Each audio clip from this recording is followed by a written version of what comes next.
Vista, episode 161. I am Ben, and I am here in Frank Frazetta's imagination. Amidst swirling clouds and enormous mountains stands a mighty barbarian, rippling with highly detailed musculature and wielding a two-handed sword as long as the wingspan of an albatross. It's Theo. Hey Theo. How you going? Yeah, I'm pretty good. That's pretty cool. What do you got going on there? Yeah, I'm ready to rumble. Yep. Big muscles, big sword. Can't lose. I've always been saying this. Beneath Theo, festooned with the skulls and crowns of conquered kings and drenched in the blood of its victims, is a mighty war pig. It's Lucy. Oh, what a dream. That's exactly how I picture my life. Oh, to be a mighty war pig. Gazing at that barbarian, with lovelorn eyes, is a mostly nude broad, with a magical staff, a serpent familiar, and an enormous ass. It's Andrew. Hey, Andrew. Hello, Theo. Hey, Do you need a queen for your kingdom? does it come with a dump truck ass? Absolutely. Strangely muscular dump truck ass. He's got 20 square centimeters of chainmail and a badonkadonk. Mm-hmm. And I'm here to serve you. It's been me squirting baby oil at Theo's muscles for the last 20 minutes before we started. Hey, stop it. I missed a little, just the elbow. I missed the elbow. I've got 4 Frank Frazetta prints in this room that I'm in right now, which is maybe that's why I chose Wow. this as the intro. Just looked around the room and found the closest thing I possible. looked at the thing that's directly across from me. I would like to note that you are only specified in this room. Oh yeah, There could be many more throughout the house. Yes. When I last took acid in this room, I spent nearly the entire time just staring at those pictures, and it was fucking wonderful. Now every time I look at them, I've always got that little bit in the back of my brain that's just like, no, they're not moving. Are they moving? No, they're not. And that's why you shouldn't do drugs, kids. They're bad for you. That's right. Yeah. That's how I feel, except about check shirts. Because now Don't do checked shirts. They're bad for you. No, something happened at some point, and now when I look at a check shirt, it just shimmers the whole time, and I go, ow! And then I have to look at something else. What the fuck? Oh. Isn't there Encounter a lot of checked shirts on a day-to-day basis in life. No. It's a particular one that I have, actually, so I stopped wearing it. Talking like sort of plaid or a gingham type deal. What are we? Probably closer to gingham than plaid, like when it's quite a tight pattern. Mm-hmm. My brain goes, oh, let's not go back there. Oh no. The bad place. Bad gingham place. Yeah. What a great superhero weakness to have. Can't look at one type of shirt. Accidentally broke one Plaid is extremely fine. specific part of my brain. Yeah. Your brain Plaid's just fine. dropped one of the textures of the universe. Now you're fucked. Yep. I was having too good a time when looking at that one time.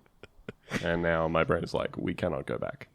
I've got that with, so that the pictures in this room, and there's like these weird sort of flourishy scrollwork wooden vents above all the doors in this house that I also had a very hard time with when I was looking at them. But every now and then I'd see them in the corner of my eye and be like, oh, I know what you're up to. Trying to get in here. That's the wonderful thing about drugs. They all come from nature. 100% of them. That's right, they do. That's true. That's completely true. Timothy Leary was walking in a field when he found acid growing on a tree. Yeah, yep. Or was that Remember, Hoffman? I can't remember. He was cooking and he found some acid in a field and sprinkled it onto his food, thinking it was just another regular, tasty bit of nature. It turned out to be something different altogether. But that's why we love nature. Country roads, take me home to the place I belong. Winter Vista, Nature Corner, Robert Crab, sit my dick. That's right, baby. It's Nature Corner. It's where we take a little trip around the world and we say, hey, what's that over there? That seems interesting. Let me describe it to my friends on the radio of the internet. Is this you trying to explain what you do to a grandparent? God, I don't try to explain what I do to anybody. It's great No, when that would be people ask embarrassing. what this podcast is about, and it's like, No. I don't know. We I don't fucking know. Kinda- Crabs. Some crabs. shit. Dear friend of the show, Liz Duck Chung, did comment the other day. I remember when this was a political podcast. I don't. Remember that? Talking about MPs and some such? Oh. No, thank you. Not interested. Not Hello. interested. We're done with that. I was talking to my mother about this the other day, and I said, you know what I don't want to spend 2 hours of my week doing every week? Saying, that Scott Morrison sure is a dickhead. He I think is. we've covered that Yeah, just we're on solidly record. for years. Pretty exhaustive. I don't know what more I really have to say about that particular topic. Maybe if Australian politics gets remarkably more interesting anytime in the near future, we'll revisit that. If another politician does a very bad sharker, we will be right here to talk Fuck about that yes. and nothing else. Yeah. Yes, or if people keep writing articles about defending politicians and how much we love them and love to kiss them. True. But instead, we're going to bring you stories like this one from The Guardian, entitled, You Swine! German nudist chases wild boar that stole laptop. It's not often you see an exclamation mark in a headline. You swine. You swine. Cheeky swine. My favorite part of this is that the picture accompanying the article basically explains everything. Yeah, it's got the it all. contents of the bag that's revealed in the article and nothing else. Yeah, it's like I said, Lucy, if you've seen the pictures, you kind of don't need the article. You But know luckily exactly what happened. We are in an audio format here, so A picture says 1,000 words. Here's 1,000 words. so what I didn't know about this story, having seen the pictures, was that the boar has his bag with his laptop in it, which I will say necessitates more of a chase than, say, I originally thought that the pig had just taken his shorts. Yeah. Like, oh no, my clothes. Which is funnier to me, a naked guy running after a pig and its little baby pigs that have taken his pants and run away with them. That's very good to me. I love the idea of that man getting on a bus, having given up, and then being like, hey, what happened to your pants? Pig took it. Well, okay. Oh. It's very, there are some very German aspects to this story. Mainly that it took place in Germany. Yep, that's the big one. Yep. A nudist bather who chased a wild boar near a Berlin lake after it stole his laptop was applauded by onlookers after a successful pursuit. I love that that's the lead of the story. It's the applause. It's not that he had the thing stolen. Yeah, good It's on the you, crowd buddy. reaction. You got the best of that pig. Good job. Very well done. Well, those pigs, to be fair. And Those did they go pigs. around and check whether people were clapping for the man or for the pig? You kept him away from him for 5 minutes. Very good. What a competent pig. That's the sort of thing Germans love, I assume. Competent pigs. Oh, the photographer who captured the drama said the unidentified nudist was happy for her to share the images. Of course he was. That's called, just staying true to your roots, You can't be out there down by the lake in Berlin, stark naked, nudist time, living in free body culture, which we'll get into in a second. And then when somebody says, hey, can I show the world your bare ass? To be like, whoa, all of a sudden I'm shy. Picture, absolutely not. Not happening. Right. Man of his word. The picture showed him in bare-bottomed pursuit of the boar and her two piglets while fellow bathers looked on in amusement. And I think that's fair. Everybody in the background is just smiling Really and watching enjoying this. themselves. They're just fucking vibing. Every single person. No one is alarmed. Everyone's just like, oh, look over there. Oh, what did Wouldn't you you do? be? God, I would love to see this. What a day that would be. No one's trying to help with the thing, which is fine. You There's just a don't need bunch to of get people involved. standing around with their hands on their hips being like, well, I'm going to let this run its course. Let's see where this goes, Nature strikes back, wrote Adele Landauer, a personal coach, on Facebook. I showed the man the photos. He laughed heartily and gave me permission to make them public. He does look like someone who would do a hearty laugh. It's not a regular laugh. Yes, shows them to the world. That would be satisfactory. So the man was sunbathing naked at the Teufelsee in West Berlin a popular and perfectly legal practice. Perfectly legal is sounds perfectly so legal. defensive. It's perfectly legal. It's like barefoot. It is perfectly legal. It is legal. Bare bottom is not a crime. Oh, That's so true. When you perfectly- preface the word legal with perfectly, you know you're like it's something that's a little bit indefensible. I'm picturing someone like with their hands up going like, whoa, it's perfectly legal, okay? hey. It's perfectly legal here in Germany. It's perfectly legal practice in the German capital as part of what is known as FKK, or Freikörperkultur, free body culture. Now, I tried to find like a pronunciation guide for this phrase on the internet, being German, where they go, what if we were to simply mash a sentence's worth of words together into one big silly word? I like it. Just need one word for it. It's great. I do like it, but unfortunately, what I found as a result was this video from YouTube account The Turk Automaton. How to pronounce this in German, and I gotta say, this left me with more questions than answers, really. So, here we go. Freikörperkultur. Excuse me? Freikörperkultur. Is that man recording this from like beneath his doona? A basement? Freikörperkultur. Freikörperkultur. Oh, I don't like it. I'm scared. I don't like it either. He's like I all feel up on the scared. microphone. Freikörperkultur.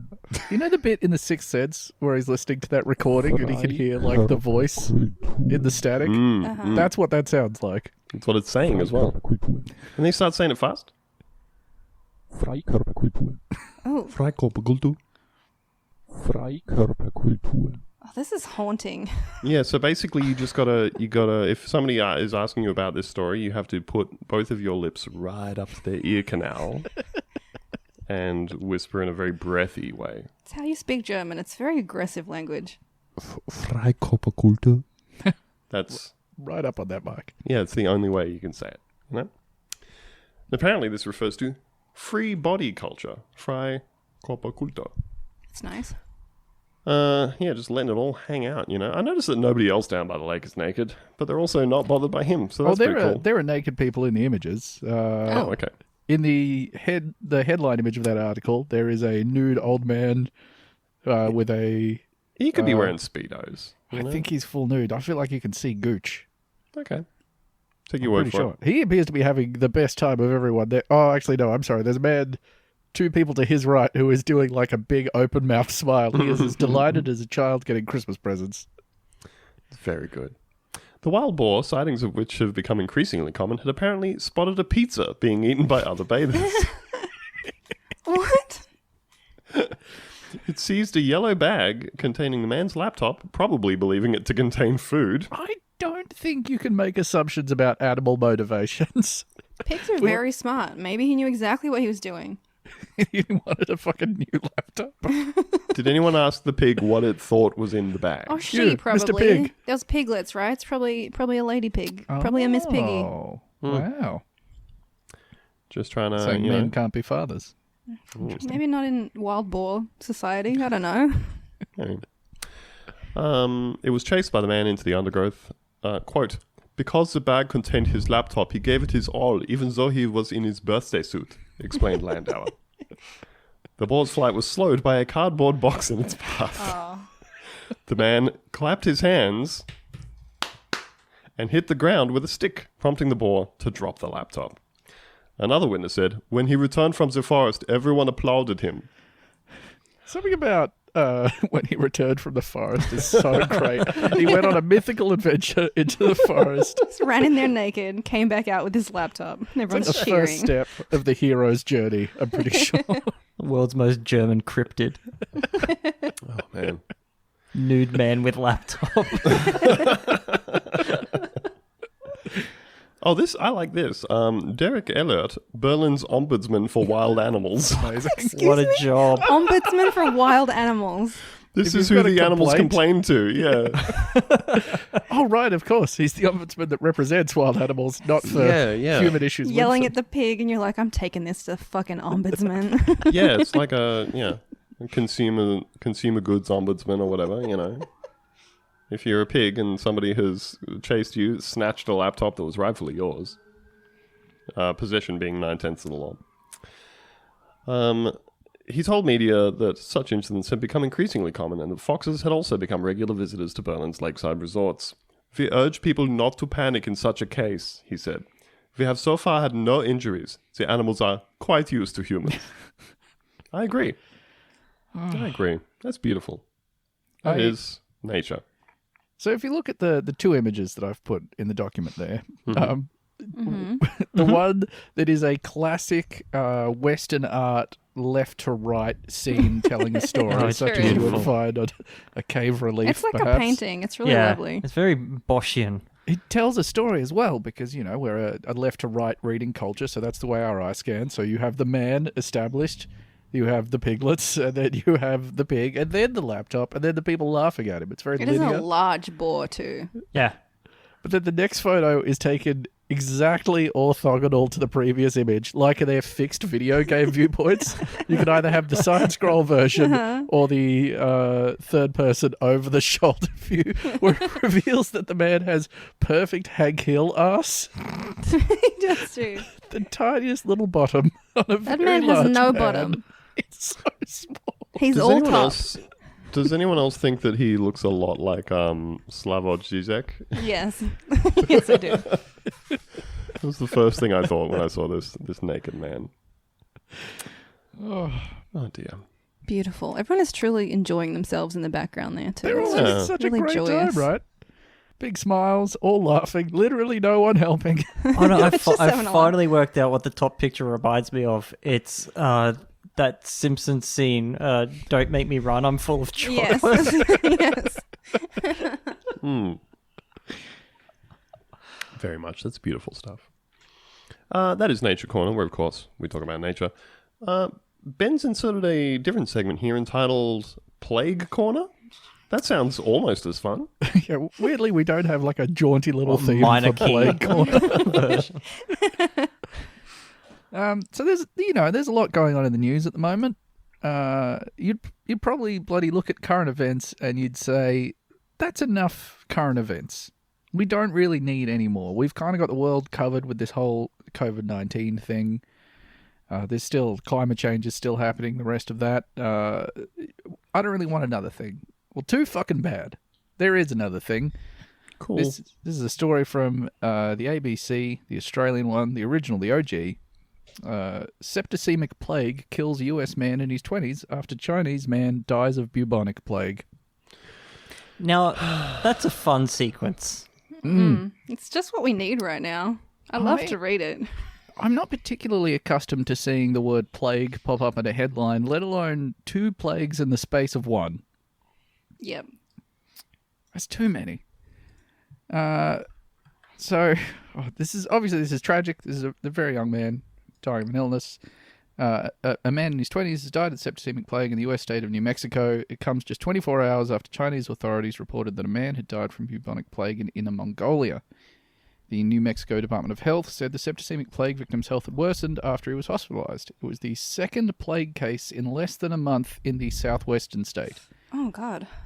2 plague cases, New 2 Mexico. plague cases in New Mexico. Okay, sure.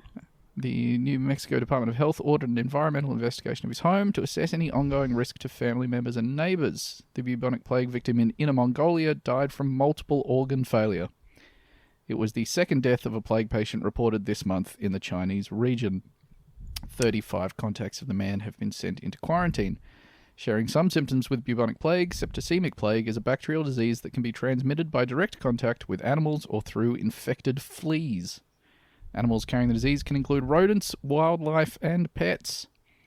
There was a risk when household pets returned home after being allowed to roam and hunt outside, the New Mexico Department of Health said.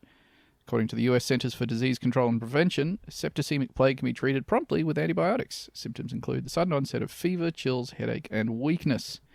In most cases, there is also a painful swelling of the lymph node in the groin, armpit, or neck areas. So look forward to that. Yeah, looking forward to that one. Plague activity in New Mexico is usually highest during the summer I'm sorry? months. This is news to me. Plague activity, in New Mexico. Usually highest during the summer months. So that kind of implies that there's enough plague activity in New Mexico that you can kind of chart it. Yeah, you can distinguish between normal seasonal plague activity and aberrant plague activity. Yeah. But the underlying theme is there is constant plague activity. There's an acceptable level of plague activity in New Mexico, and this is slightly higher. Periodic recurring plague activity in New Mexico. Okay.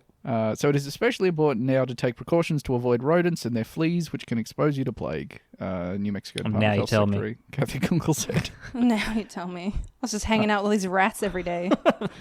Now you tell me it's bad for me? Hey, did we? I was trying to keep the fleas on me.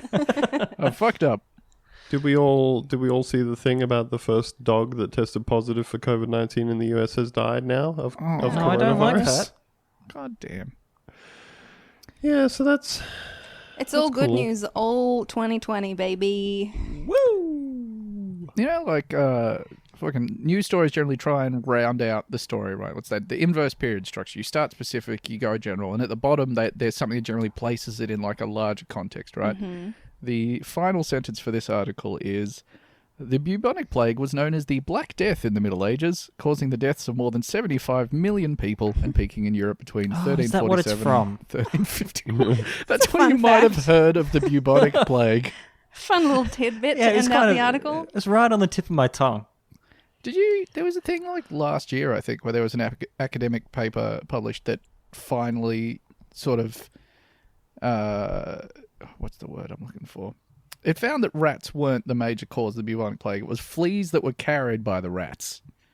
So it exonerated the Right. rats. looks Oh. like Exonerated them. we owe an apology to the good rats of the bubonic plague era. Sorry, rats. Sorry, rats. Sats. What? Sorry, that was just for Theo. Yeah, and I'm yep. not going to explain it. Thanks, Ben. Hey, anytime, buddy. Oh boy. So that's cool. That's It's cool, I cool guess. and good, We're all- yeah. I we're feel feeling like good about that. you can probably give zero brain space to this one. And I mean, I made this decision about COVID-19 before it took off, where I was like, nope, this is the one part of the news where I don't think it's going anywhere, and I'm just going to ignore it. And I was mean- definitely wrong about that one. I could be wrong, but isn't the thing with the plague is that it's always out there, but we can just treat it now?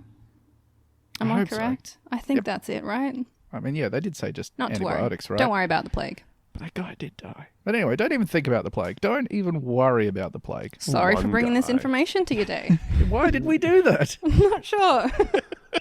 It's just one guy.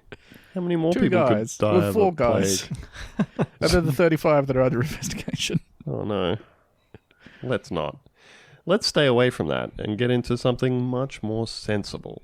That's right. I'm talking about what friend of the show, Jim's Mowing, Penman has been up to. Now, we have spoken at length about Jim on a previous episode entitled Jim's Wet Dome, which is available both on the public feed and the bonus episodes. It was originally a bonus episode. We also hit a goal recently on Patreon where we said, hey, if we get to this goal, we will get ourselves a copy of Jim's Crazed Race Science book. Which had been taking a while to do because all of the pandemic restrictions and stuff have affected like opening hours for libraries where they actually store some of these haunted tomes. Yeah, and it's always the race science section that's first to fold. Yeah. So basically we have instead obtained some digital copies of Biohistory, which is the slightly updated in an attempt to obscure some of the more overt race science version of the book. And having given it a skim, let me tell you, it doesn't try very hard. So instead of saying that Jews have a high level of restraint, they have a high level of the letter C. Yes. Cool. Yep, C for cool. Yep. Don't worry, he's already discussing the barbarian traits of specific societies. And how civilizations fall when they become complacent and their populations are replaced by less Oh civilized no! ones. Oh no! So it turns out it's like a big replacement. What's another word for like very big? know. No, I can't think of anything.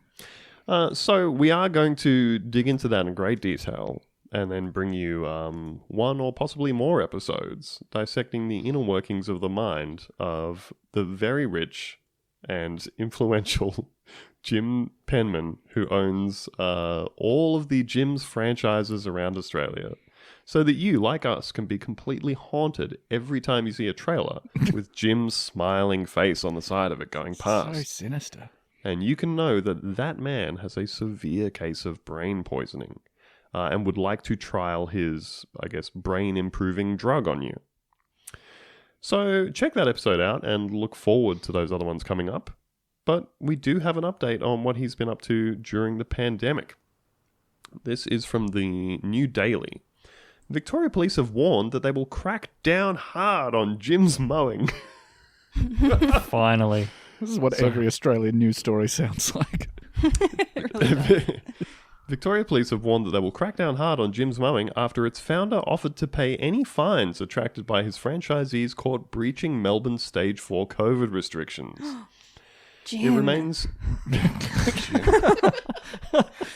Naughty That Jim. is very naughty. Bad Jim. Bad Pull your Jim. head in, Jim. Honestly. It's not on. It's fucking not on.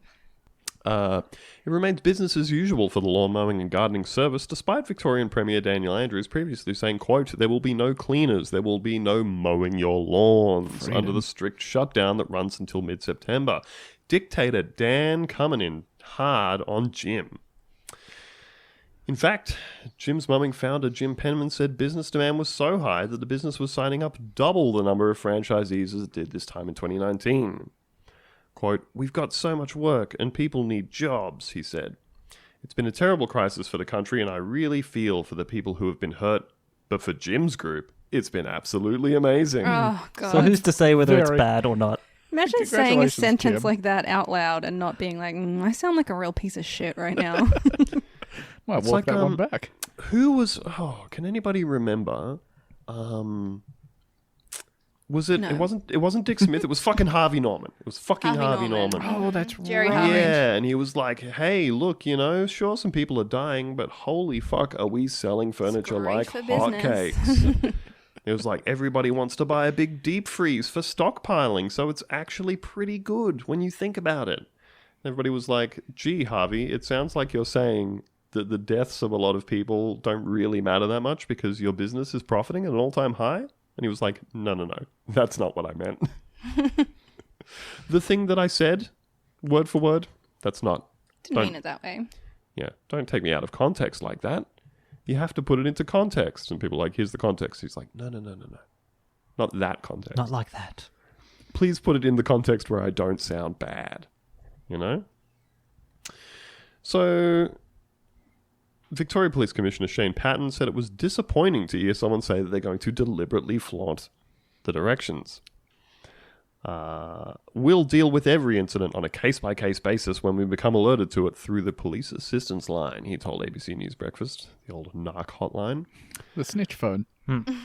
Quote, "We get lots of reports of breaches in terms of mass gatherings, personal breaches, but if that was to occur, we will take the enforcement action the public would expect us when you call the snitch hotline." But Mr. Penman said he would not be flouting the stringent lockdown rules imposed on Melbourne from Thursday. He said the rules on businesses that could stay open included household and ground maintenance, and that his workers were essential to ensure the health and safety of Victorians stuck at home. You can't just be going out there and letting your ankles be touched by long grass. You could die. Massive impact on people's health and safety. Well, if nobody's going to come to my house and inject my brain with some fluid that Jim found lying around in his garden shed, then how am I going to keep getting my brain fluids? It's true. Got to keep that brain wet. I'm not going to make them myself.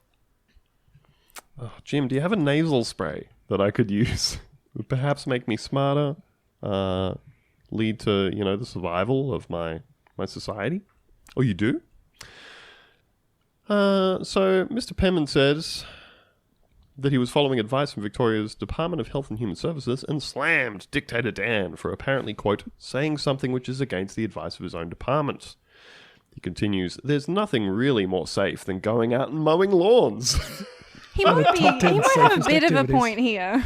Not the way I do it. Oh, Jim hasn't seen enough movies. There's a lot of scary lawnmower related There is a stuff lot of in scary movies. lawnmowers. I'm scared of the lawnmower. Yeah. I feel like I watched a fun movie where somebody got murdered by a lawnmower recently. I wonder what it was. Yeah, I feel like I've seen one like that recently too. Lawnmower it was Man. the new. The Happening. Might be the Lawnmower Man. It was the 2019 Child's Play reboot. Oh. Chucky got somebody all tangled up in their Christmas lights on the outside of the house, which then started getting fed into a big lawnmower that was going, which helpfully had a big exposed blade on the front instead of the regular circular one underneath. So I think that probably helped Chucky. Sort of the same style of lawnmower that Yeah. in the film Point Break, his head is almost forced into. Yes. Yep. Exactly. Yep. This has and been Lawnmower Killings Corner. yes. Sort of very similar to the movie Brain Dead. What's the Oh American? yeah. What's the American version of Brain Dead? Dead Alive. Dead Alive, from Peter Jackson. Peter Jackson, back when he was interested in doing stuff. when he was still allowed to have joy by studio executives. Yeah. And there was also, I'm pretty sure someone gets killed by a lawnmower in Maximum Overdrive. Yes, that's what I was watching. Maximum Overdrive. There you God, go. what a film. Stephen King's adaptation of his own short story, Trucks. It's got Emilio Estevez in it. And pretty good. A guy also gets killed by a Coke machine, which God. fires cans of Coke at high velocity at his balls and then his skull. One of the best movies I think I've ever seen. It's pretty good, right? Soundtrack entirely by AC/DC, including like the score throughout the movie. Just because Stephen King likes him, you know. So I disagree with your thesis here, Jim Penman, that there's nothing safer than going out and mowing a lawn. You've just been beaten with facts and logic, buddy. How does it That's feel? right. He says, because you don't have to have contact with the public. We have electronic payments. You're not seeing people. You're not with people. You're not near people, he said. Our people can travel by car from one job to another. Well, that's fucking novel. Is there anything they can't do? Yes. Not like all the other companies that take like their lawnmower and everything else on a bus. Oh, man. There's no reason for them to come within 10 meters of any member of the public and what they're doing. So there's no lack of safety. On Wednesday, Mr. Andrews reiterated his view that gyms mowing was not an essential service under Melbourne's strict virus rules. They are not permitted workers, he said. Unless, of course, they are providing emergency work. Lawns are not getting mowed. People are not getting haircuts. We are all making sacrifices. You're not getting a haircut. Your house isn't getting a haircut. Do you think, is it your house getting a haircut or your garden getting a haircut, do you think? Is the lawn The the garden house's is the hair hair? of the house. So the garden is the hair of the house, so your house is getting a haircut when you mow the lawn? Absolutely, yes. Okay. Just let it free. Fuck mowing the lawn. Society has progressed past the need for a lawn. Well, it makes me feel good to mow my lawn. I hope Slippery Dan Andrews fronts the crowd with just a dog shit fucking haircut in like a couple of weeks. Just shows the courage of his convictions by looking like absolute fucking shit. He starts to look worse and worse like the news anchors in the Tim Burton's Batman when they don't know which products the poisons are in, you know? None of the anchors can use makeup or hair stuff. I hope that that's what Dan Andrews starts to look like very quickly. So, you know, according to Dictator Dan, getting your lawn mowed by somebody else is not an emergency service. It's probably not really. They should start putting some Ghostbuster-style sirens on top of the gym's mowing trailers. Got to get over there quick. Premier Andrews said it would become a matter for Victoria Police if any gym's mowing contractors breached public health rules. Well, libertarian gym versus big government.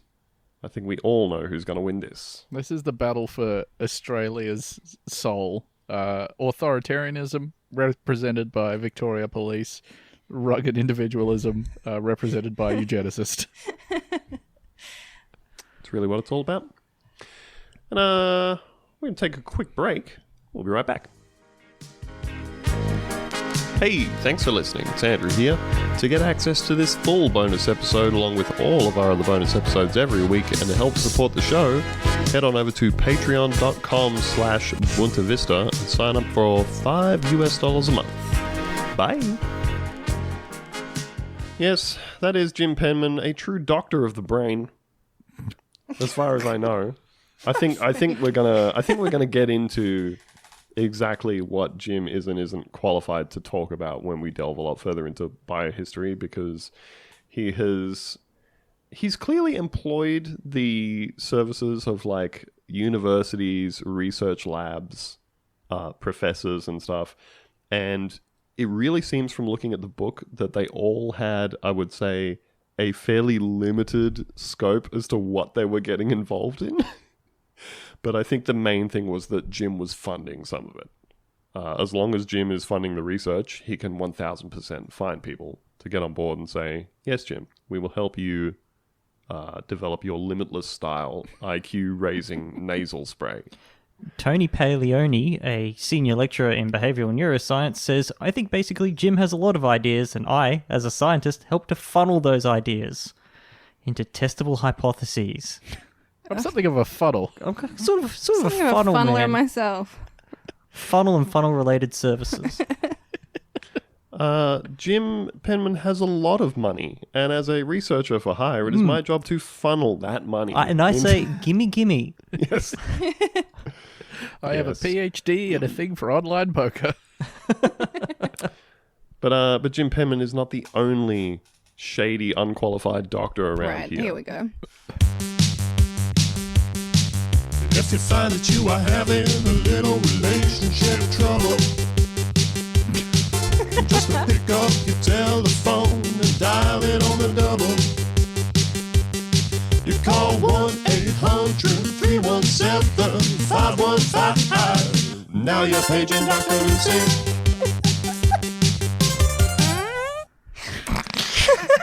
Yes. Paging Dr. Lucy. I took your feedback on board, Theo. The theme makes me feel two things. The first is that I'm very genuinely impressed that you are a very talented man who's very good at doing these things, and I love it when you do them. The second is the thought of you sitting at your desk in your boy hole recording this. Yep. It's very funny. Like to silence, like a cappella. Doing your multiple vocal takes and be like, and now I'm doing the high one. Yeah, I gotta wait for people to leave the house before I do shit like this. Like they can just hear out in the other room. 315. You know? Oh, your poor wife. Take a few runs at it. Oh, she was very important to like the feedback process. Oh, okay. I'm you sure know? she really enjoyed that. Yeah. Because we were originally looking at like doing it together B-52 style. Oh, a bit more of nice. I love that. I like it. a Fred Schneider kind of thing. But that's where we landed. For Paging Dr. Lucy, a segment in which we look at relationship problems. And some of these are taken from Reddit's relationships subreddit, where 100% of the posts are true. That's right. We know it. 100% of the posts are true and real, and that's what makes them fun to talk about. Here's one, which is a very American context It sure type is. one. 20-year-old female, my 38-year-old male fiance. All makes right, there's your excuses- problem. Yes. Makes excuses for us to leave when the bars go to 21 plus only. We've been together for 2 years and engaged for 3 months. Oh no. 2 years. Oh no. Oh, I no. didn't even notice that part. Womp. Oh, Womp womp. You and this 18-year-old and her 36-year-old boyfriend. That's It's perfectly legal. fucked up. It's perfectly legal. Oh no. Me and my legal. pedophile fiance. Oh no! Yes, you absolutely nailed that one, Lucy. This dude has legal. both of his hands up as he says to her parents. It's perfectly legal. Hey, you know how you can take your lifespan and then fit it again in my lifespan? Pretty cool. Awesome. This guy is pretty much my age, right? I was hanging out with a friend of mine recently, and he was talking about his housemate has been in Tasmania for ages because he was there like for work or something when all of the sort of lockdown stuff hit, and he just had to stay there for ages. So it meant that my friend got his whole house to himself for like a couple of months while his friend was still paying rent, which was very nice for him. Nice. Jacking off in every room. Yep. And I What was room like, tonight? So that's what it feels like to do a cum in the laundry. Always wondered. We so never his get the friend, chance again. so his friend is back because I was like, oh yeah, how's it all going? He's like, yeah, my housemate's back, and been hanging out with him and his girlfriend. He was like, it's fine, she's just very young, and his girlfriend's like 20, and I think we're all sort of the same age, and this guy was like, yeah, she's a perfectly nice person and everything. It's just I'm old enough to be a dad. Like, what the fuck do I have to talk to her about? And I thought about it and I went, Do you like TikTok?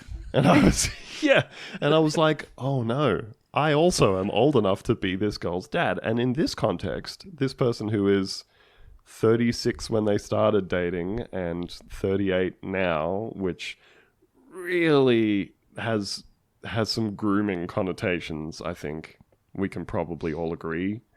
I can't even begin to picture dating someone where it's like you could have legally been an adult, got a lady pregnant, had a baby, and have a 20-year-old daughter at your age. It's fine, like, if that's what you really want. But I can't even imagine dating someone like 5 years younger than me. No. Like, when I meet people that are like 21, they're in a different world. I don't understand any of what's going on in there. Oh man, I did a bar shift last night, and they're like, "There's people coming in to drink that are like 19 or 20, which is perfectly legal." Perfectly legal. Uh-huh. Yeah. But like, I'm only fucking 30, right? I'm what, like 9-10 years older than them, and they are fucking alien to me. I'm just staring at these people like it's not right. You shouldn't be here. You should be playing Sega Nintendo. You should be doing something else. You're so little. What are you fucking doing? This is the adult world for grown-ups. It's fucking, I can't imagine dating someone like that. Like, surely, if you had even like a shred of conscience, your brain would just be like, this is a gross abuse of power. And also, it sucks. What the fuck are we going to talk about? What are we going to do? Just like, Yeah, I that's... don't know. would you like to see a classic movie from before you were born? Like Flubber? Oh, man. So this story's going to go well then. Yeah. Usually my age isn't a problem. Yes, it is. Since my parents like him and his parents like me. His parents look like fucking Donald Trump's dad, both of them. His parents, Almost certainly. his parents look like the Nazis from Raiders of the Lost Ark after they've been melted. The problem comes when we go out with his friends from the law firm. The place we live in. The place we live in allows underage people in bars as long as they are serving food. At 10 p.m. when the kitchen closes, they card everyone and it's 21 plus only. There's a normal Tuesday night drink thing he and his partners and their significant others do. I don't drink, but I like going. Well, you're legally not allowed to in the bar you're in. Mm-hmm. Which is also dumb. Like, Also, I think a whole other thing. It's Very fucking silly weird. country. Still I think- very strange to me. goes without saying that we all think it's very stupid that you can live in a country where you are allowed to buy a gun, join the army and kill someone and vote, but you can't buy a beer. Yeah. Very, very silly. The first few times... she doesn't drink. She likes going to this thing. The first few times it happened, I thought he was being truthful when he would say at like 9:30 p.m. that he had an early meeting or some sort of excuse. When it became a pattern, I asked him about it and he said he was being truthful. I asked him if they knew how old I was, and he said that he'd told them that I was in my late 20s because he didn't know how they'd react. Did he maybe suspect that they would react negatively? Yeah. It could be very, very good. Either way, I just don't want to tell him. Yeah. Maybe it'll be too good, It'll be a big problem for me. To be fair to him, he does have a Wednesday meeting early with a long-time client. I brushed it off as something we could deal with, but now we're engaged and he's doing the same thing. I waited until we were in the car yesterday before I went redhead on him. Don't know what that means. Huh? What do you mean by that? I went redhead on him. I went redhead on him. Sure. It's probably some American bullshit. She like surprise dyed her hair red. Bam! Surprise! Gotcha. I've got red hair now. Pulled off my wig in the car and went redhead mode on him. I told him he had to tell them how old I was. He said it would be a deal that when he got his next job, which he's currently pursuing, it would be different. Mm-hmm. He's When never he goes not to work for the child bride factory. Have you got a child bride? Because it'd be weird if you don't. When I get my new job as the social media guy for the Libertarian Party, I will tell everyone at work. They'll all say, well, it's perfectly legal. It is. He's never not introduced me to anyone as his girlfriend or fiance, but he won't acknowledge the fact that I'm 20. The plan is for him to get a job in another city where we will get married and start our family. I worry that the change of location won't cause him to own up to my age. I feel like I'm half a secret sometimes. Do I just blurt out my age at one of the nights out without making him feel like I'm disrespecting him? Can I in some way ensure this ends when we move? No. If part of the plan to make your relationship successful is moving to another city and starting a new life, It's probably a something bad is sign. happening. Something might be a little bit wrong. Something's a little off. If you need to go into witness protection to keep this going, maybe just examine the circumstances.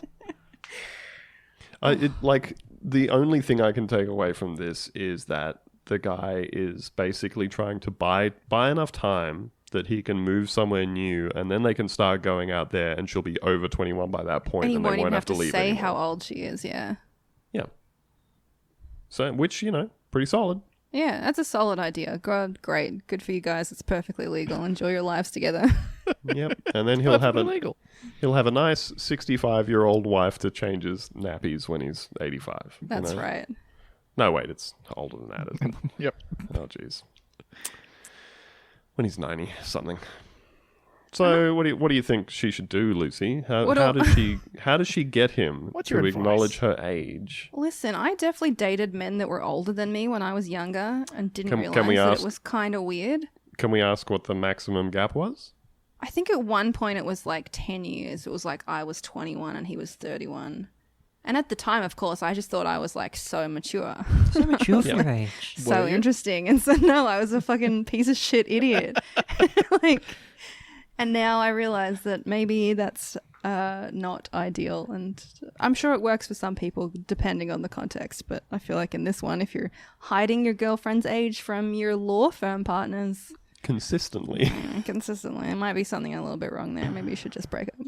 Oh, and the whole started dating at 18 when he was 36. Yeah, that's fucked that's up. pretty fucked up. That is I mean, that's fucked probably up. like the big fear there is that someone will crunch the numbers, right? They'll be like, Yeah. 20, that's pretty Oh, young. haven't you why guys the been fucking together? Jesus We've- Christ. Yeah. We've been going on these nights out for 2 years now, and you're how old? 20 years old? Name Yeah. one Beatles song. Oh, no. Oh god. My neighbors have kids who are like late teen. I think they're like all sort of mid-teens to early 20s kind of thing. And like there's one of them who's around, I think 18 or so, and she is a child to me. She's the neighbor's kids who live over there. Just the fucking concept of going, I can swing this. Right, it's like once you're older, you're like, that is a child to me. Yeah, yes, I'm a fucking 36-year-old partner at a law firm. I reckon I can pull this off. I will merely not tell anyone about the teenager that I'm dating. It is a big yikes. Also, how are you dating someone you can't go to a bar with? Like, how does your relationship work? What are you doing with your evenings? But I mean, that's even worse, is the fact that they are going to the bar. She's just like sitting there being She's not like, drinking? can't wait till I'm old enough to do this properly. I'll have Wahoo. Yeah, that really I'll have a drives home Coke. her age too. Like when you literally can't even like have a glass of wine with her. Like, surely that's got to make you question something in your brain. Yeah, I'm the adult she's being accompanied by tonight. Oh. Like one of the partners like offering to get around and him just like cutting in saying, she'll have a lemon bitters. Yep. Before she even gets a chance to answer. She doesn't even like the taste of beer. Oh, all I can say is that one's going to go well. Give it a year. I'm sure everything's going to be great. In a whole new city. Here's another one. 33-year-old female. I've been paying my best friend, 32-year-old female, to tutor my son. Here's the letter. For the last couple of months, I've been paying my best friend to tutor my son during the summer since there were no summer programs available due to COVID-19. What? She's... what? Haven't heard of it. Foreboding COVID-19. She is a professional tutor who does this for a living, and I was paying her $75 an hour twice a week. The first day went really well. I had really good feedback from both her and my son, and I was happy with my decision to hire her, so I backed off and let her do her thing. It wasn't until recently my son asked me why she comes over, and I told him that she comes over to tutor since he couldn't go to summer school this year. He said, all she does is tell me to read one of the kiddie books I've already read while she plays on her phone the whole time. I was shocked to hear this, so I checked the doggy monitor, which doubles as a security camera. No. Okay. Do we think this is a... I'm trying to picture what this could be. Is this like a camera that's set up to see what the dog's doing Yeah, when you're people not have home? these cameras that see what their dogs are doing, and it's like funny internet content. But there's no reason to have it on in the room while your friend is Or- tutoring your son, unless you're suspicious. So nobody thinks it could be like a cybernetic camera in the dog's eye? That would be Nobody- cool. Does double do as a now. security camera. Yeah. When my dog looked at the intruder and barked at them, I got crisp, clear HD footage to show the police. It's Oh, no. just like Oh, no, making all I little can- zooming noises. Swift. All I've got on the Dog camera is a buzzing. dog's asshole. Appears to be its own. Incredible. So I pulled the HD capture card out of my dog and checked out the footage. And sure enough, she was on her phone the whole time and not even talking to him. It's so rough. I feel betrayed by this, oddly enough, and I feel like I've been ripped off. Also very strange. She's helped me get through some really tough times in the past, so I do value her friendship, but I'm really upset by this, and I feel like I was taken advantage of. I think that's kind of valid, to be honest. It's definitely valid. I think there's a lot going on here. Firstly, I don't think you just happened to have her on your doggy monitor. Like, you Yeah, were that's looking. so awful. You were straight up looking for what's going on. Secondly, peeping. yeah, you're peeping. And I don't know, the fact that she's charging you full price for tutoring your son, I feel like maybe your friendship's not that great, and maybe you're not actually best friends, and maybe she doesn't like you. Maybe you don't like each other, you know? I feel like there's a lot more going on in this friendship. This isn't normal. I told her I need to put the tutoring on hold, but I didn't explain why, coward. But she's constantly trying to convince me to keep doing it. Yeah, I want to hire a different tutor, but I'm worried she'll find out, and I'm torn whether or not to tell her why I stopped her tutoring. So what is the solution to your friend scamming you out of $150 a week by sitting on the couch and looking at her phone instead of tutoring your son? I think you have to respect it. It's somewhat king shit, I'm sorry. Just got to go, damn, you got me. Damn, you Got really me. got me there. Yeah. It's a prank of the century is taking a few grand from me. Classic pranks. I don't know why this person can't say, like, this comes across to me as like the woman not knowing how to say, hey, I watched footage on my hidden camera that I took of you not doing anything. I checked the toilet cam, and I don't think you're doing a great job, to be honest. It's really hurtful. Yeah, I can just see out of the corner of the frame you not doing anything in the other Also, room. I'm sure she's exaggerating. I'm sure it was like she was on her phone a couple of times or something. That's the vibe I'm getting from this. Well, so the thing that prompted this in the first place was her talking to her son, who said, yeah, she doesn't do shit. We don't actually do lessons or anything. Well, you know? kids lie. That's rule number one. Oh, they straight up lie. Kids are huge liars. Kids love fibs. They do. Fibbing little motherfuckers. So I don't know why she couldn't just say, hey, my kid keeps saying, I don't know what the point is in this because we don't do any tutoring. Can you take me through what you're doing? Can I see some kind of results from it or whatever? It's definitely like a nice way to broach it, to be like, hey, little Timmy doesn't feel like he's really getting anything out of it. What sort of stuff are you doing? Run me 'Cause- through the old curriculum here. Yeah. There's a way to do it where you're not an asshole. But Without yeah, your hidden fucking- camera that you've definitely set up for this You specifically. can't mention the hidden camera. And the fact that you can't mention the hidden camera probably means you shouldn't have a hidden camera Probably. on your friend. That's so fucking gross. It's so pretty gross. fucked up. I don't like that at all. Awful. So Anyways, you're both terrible. You don't need to spy on your dog either. Your dog is napping. Yep. No, just let it live. 95% of the day, Just the doing dog dog is stuff. sleeping. Yeah. if you come home and your favorite pair of shoes have been chewed up, it's probably the dog. I don't know if you who need the else would it have footage. been? What do you need to see? It's all for the content. It's all for the gram. That's what I think. You're hoping All for one the gram. time your dog does a funny thing and then it gets for 3 billion views in a week, and then Viral Hog pays you $150 for the video, and then you And can earns quit your job. $1,000 million from that same video. Yeah, from Hey, you licensing it to remember- BuzzFeed. Speaking of Viral Hog, Pete Talk about Wentz? your penis? remember a while ago we were talking about a press release from the company that also has like the Fail Army thing. Uh-huh. And it was like, hey, we've made a deal with all of the places in Australia that have like those stupid digital jukebox things in pubs and gyms and stuff. Oh yeah. And it's gonna have like Fail Army and Fail shit TV. on it. Oh, wow. So you guys know I'm big into Plex. I have a Plex library that I do all my stuff with, and they recently added a feature which is a whole bunch of live streaming TV channels. This is not a paid endorsement for Plex, but it's fucking awesome. They have a 24-hour alien documentaries channel on there. It is fucking sick. Yeah, and so that's the thing. They've put on all these channels, and I assume that basically what's happened is that they have made some kind of deal with whoever licenses these things, including whoever licenses the Fail Army channel, because there is a 24-hour-a-day Fail Army channel on my TV now. I have God. like sort of gone all the way around on fail compilations of just being like, this is the tackiest, dumbest shit in the world. And then I will have 1/19th of a joint and watch a fail video and just have the time of my life. So good. We The just watch best shit in the world. TikToks of like people dying inside all day long, and it's pretty good. Oh my god! There's Ben. There's a channel on there that's like nothing but game shows.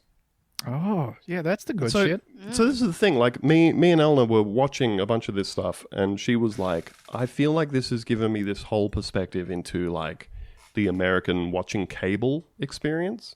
Oh, there because- actually being stuff on TV, a foreign experience to the Australian. Yeah, but also like in Australia, I think most people, particularly people our age growing up, would have had like free-to-air TV channels, and there's, you know, however many of them there were at the time. 5. There were like 5, yeah. Yeah. And so, you know, we have to explain to our kids and stuff, if you liked a show, you had to wait until Thursday at 7:30 p.m. when it was on, and then be in the house and watch it. 9:30 p.m. Thursday, Stargate, bam. That was me. Had your And there paper were- TV guide. Oh, so good. You'd circle stuff in it. And so we never had Foxtel growing up. So Foxtel, for any non-Australian listeners, is the Fox-owned, basically like satellite TV cable equivalent kind of thing in Australia. So it had a whole bunch of channels, and it was always very exciting when you were a kid. If you like went to somebody else's house and they had Foxtel, Or like and you were staying like, at a hotel that had like 5 Oh, yeah. paid channels or whatever was like me watching the Discovery Channel just being like, holy shit, people can watch this all the time. This is wild. You would always I be at don't- your friend's house that had Foxtel. It's the dream. yeah. So that was always very exciting, and I don't know if anyone had the same experience as me of like moving out of home and then getting Foxtel at some point, or moving in with someone who had Foxtel. And when it's actually on all the time, you're like, oh, wait a minute, this is dog shit. Like, it's the same 2-hour blocks of stuff played over Oh, and it's just over the same again. shit all day long, yeah. And 40% of it is commercials for stuff on that channel or whatever. Whereas this stuff is like, this stuff is insanely specific. There's a whole channel. It's just the boat channel. It's just like stuff about different boats. Oh, Awesome. it's so good. It's so great. There's a whole bunch of channels that are just music videos, which is actually cool. Sounds Like perfect. it's hard on YouTube to just play me like 3 hours of music videos in a particular genre. Yeah. It tries to sort of auto playlist the thing, and it goes off in its own direction. There is an entire channel of just yacht rock music videos on this thing, and it fucking rules. But we were watching game shows, and we watched a game show called Cram. And so in this game show, what they do is make people memorize a whole bunch of specific information like they're studying for a test. And they then quiz them about this in particularly stressful environments. but what I didn't realize until like halfway through the episode, right, is because they're doing stuff while getting quizzed, like running on a gigantic treadmill or like throwing playing cards through like targets, 6 feet away. I was like, these motherfuckers know how to throw playing cards? What's that all about? But that's one of the things you have to learn. So they teach you how to do stuff like throw playing cards or balance on a weird little teeter-totter. And they also make you like remember, you know, they'll make you memorize like a list of 40 famous couples from old sitcoms and stuff like that. And then they quiz you about it while you're doing the card throwing stuff. But when they teach you all of this stuff is in the preceding 24 hours during which they keep you up the entire night. Oh no. Shit. So you basically sign on to this thing, you stay up all of the prior night, memorizing a whole bunch of facts and information and learning weird skills that you have to perform on demand on the show while being quizzed about the stuff you're supposed to remember. That rules. Every game show should be something indistinguishable from MK Ultra. Oh, absolutely. And Got to be like unsealed CIA documents should be the formulation of how you should make entertainment. Germans like getting this, stealing this information. Then they made them run on a treadmill.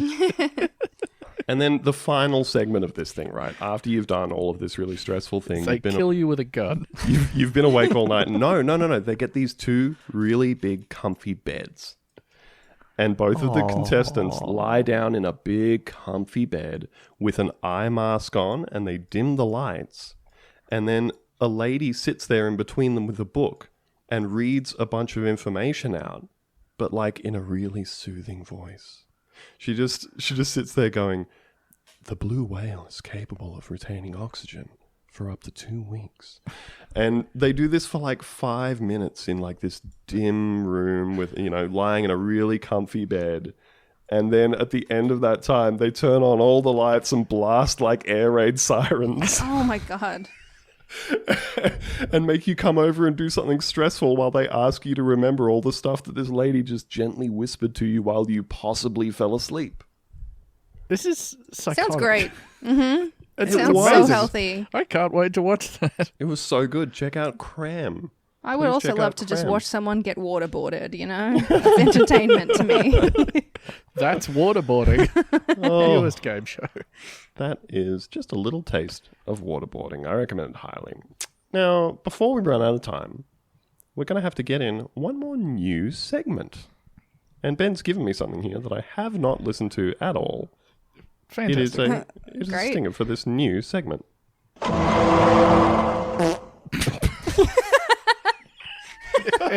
That's it? All right. I got Thank you, myself. Ben, for this stinger to Bean to Bar. That's right. Bean to Bar. Would you like to yeah. explain this for us, Ben? I would love to. So this is a segment inspired by a friend of the show, Valerie, who in episode 157, Italian Dunmer, sent in a practice question from the Pennsylvania bar exam for us to do, sight unseen. And I thought, what's more fun than passing the Pennsylvania bar exam is passing all of them. Yeah. So the format of this is I provide for you a sample question from a state's bar exam, and then you answer it correctly. Are you Done. prepared to do that? Yes. Using our extensive cross-jurisdiction legal knowledge, I think this is going to be fine. This is the preamble here. Get ready, because there's a lot of information. I'm going to need you to memorize this. Okay. Cram style, almost. Oh. Here we go. So from the February 2020 New York State bar exam, a man and a woman were waiting in line at a public park for tickets to attend an outdoor performance of a play. They soon began arguing about sports, and as their conversation became more animated, the man began shouting at the woman and poking her shoulder with his finger. As the man poked harder and harder, the woman responded by punching the man in the nose. The woman was arrested at the scene and charged with battery. What? At trial, the prosecutor intends to elicit the following testimony from an eyewitness who was standing in the line.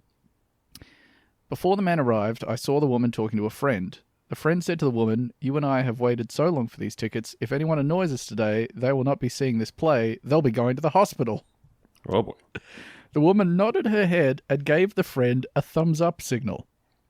I recognized the woman. I live in her neighborhood, and I probably see her at least twice a week. Every time I see her, she is arguing with people, acting out, and generally causing problems.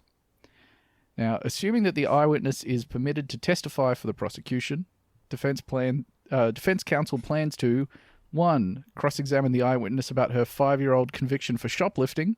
a crime punishable by a maximum sentence of 6 months in jail, and 2, cross-examine the eyewitness about a letter recently written by the eyewitness to the man saying, "Thanks for 10 years of a great friendship."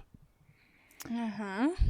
The jurisdiction's rules governing crimes and affirmative defences follow common law principles. The evidence rules of the jurisdiction are identical to the federal rules of evidence. The woman's friend is unavailable and will not testify at trial. Assuming that the prosecution proves the elements of battery, can the woman establish a common law affirmative defence based on these facts? Explain. Oh no, this isn't a multiple choice one? Nope.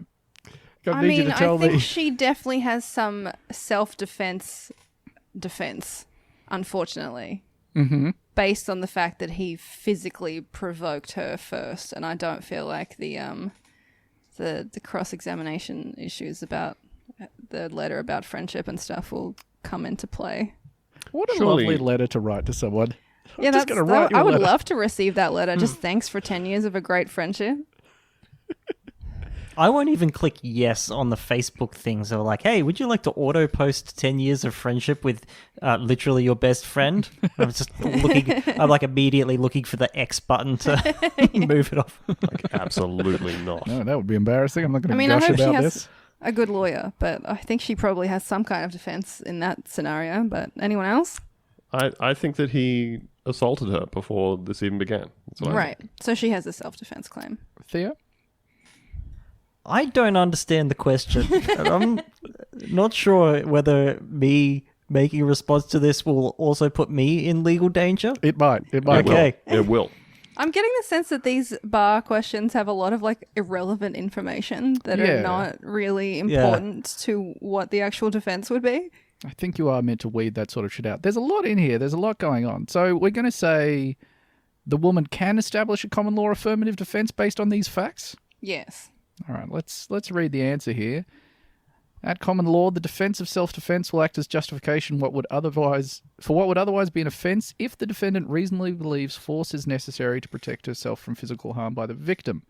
Defense is usually not available to one who is an initial aggressor in an interaction. In this case, the man and woman had been arguing about sports when the man started poking his finger at her shoulder.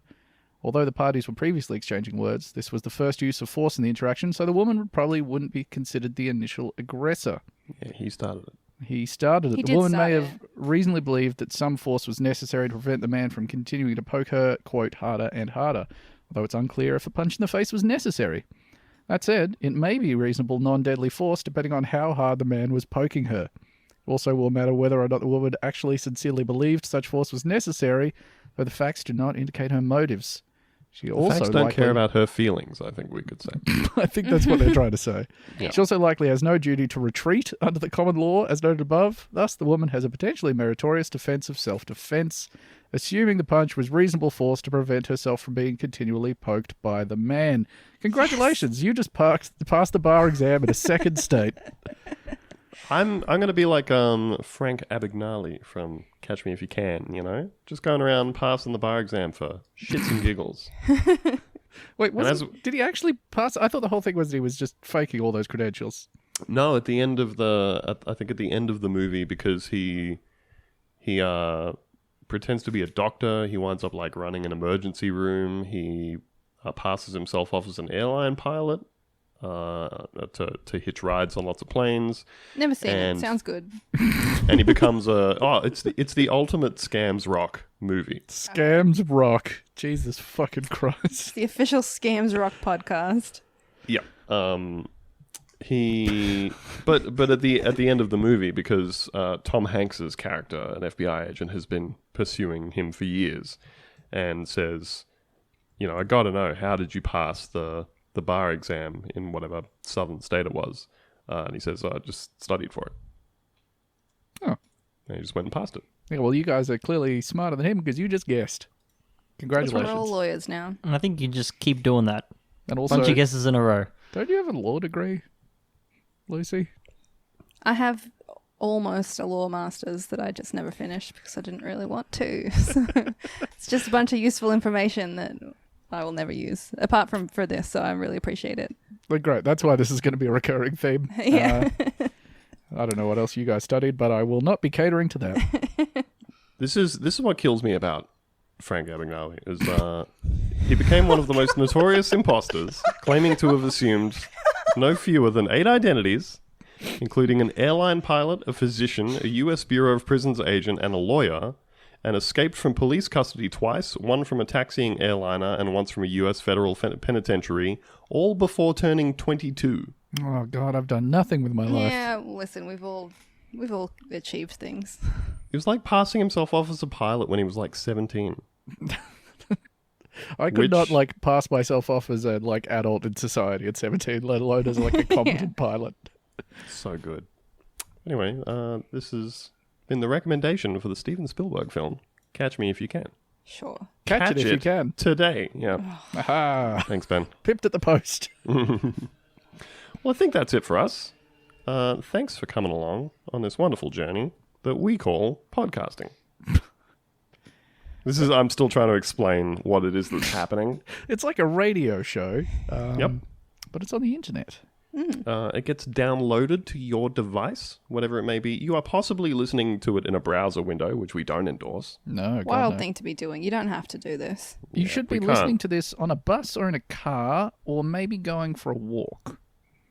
Or cleaning your house. Those are the 4 ways you can listen to a podcast. Yeah, I like listening to a podcast while I do the dishes and make dinner. That's the perfect. absolutely. That's the perfect podcast. Yeah. I specifically listen to No Such Thing as a Fish while I do the dishes or cook.